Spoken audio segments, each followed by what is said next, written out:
$997 and it needs a Lambda sensor. And if you come here with the camera around there, there's the Lambda sensor. That's Lambda Bank 1, and as you can see, it is completely sea solid in the exhaust. So if you've got this problem, you're gonna have to undo the three 30mm bolts in here, the nuts and bolts, so it's loose. There's a strap that holds it on each side the cats, and if you just undo these slide-on fittings, you can then get the cats off. Obviously, take your air filter casing out the way, remove your wiring for the number 1 and 2 Lambda, pre and post Lambda on the cat, and then undo them. Now they cross over, so bank 1 comes out of this side and bank 2 comes out of this side. So what you have to do is you have to take both cats, undo both cats, and then drop them down. That way I can show you how we're going to get this sensor out of there, we hope. So here we go, welding plant, glasses, even though I went off the anyway. And just warm it around there, and we stand the chance to get it out, so we're going to see, well, you'd never be able to get it out in the car. And plus, you can't quite get enough movement on the right side spanner attachment, and I'll show you what I mean by spanner attachment. We're going to go around there, start to get nice and warm.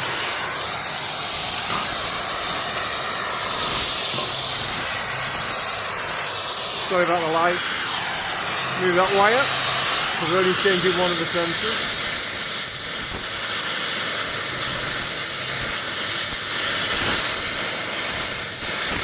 Now this might rip the threads out, but it's got to come out anyway. Rip it out. How are you? That's the video ruined.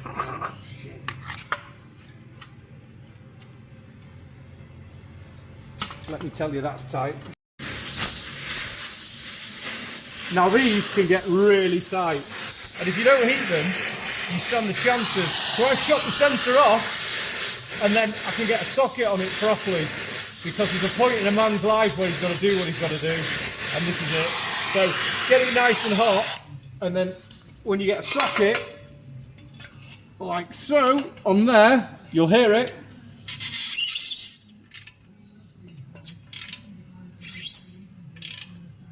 There you go, it's coming out.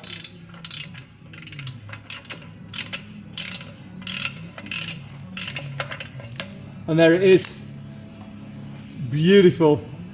Now the correct tool to get them out is this here, but you can imagine it's got its limitations, so if they get that tight, there's only one way. Now you can see on this, I've actually cut this off so I can get a socket on it. We heated it up, and as you can see, it's been in that many years. I'll try and get a bit of a close-up on that for you. Can you see the threads rip out? Now the good thing is those threads stay inside the internal thread in the cat. So if we go over to the cat, I've already started this, it's in the vise. You get yourself an M18 1.5 tap and line it up. It's good if there's a couple of you, one saying lean forward, lean back, so you get it absolutely square.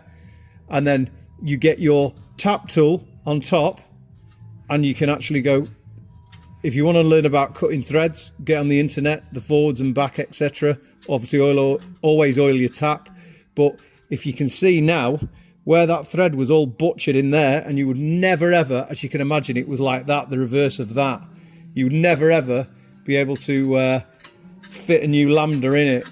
So now if we take this out, we can show you the threads that they're ready for tomorrow morning when we've got it to build up.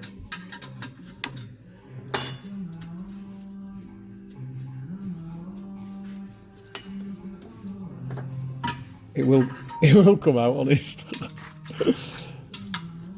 There you go. Oh, thank God for editing.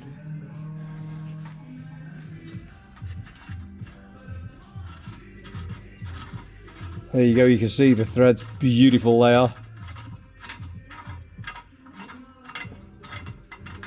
So when people say, just put a Lambda in it, it'll take you 2 minutes, you'll realise you can't.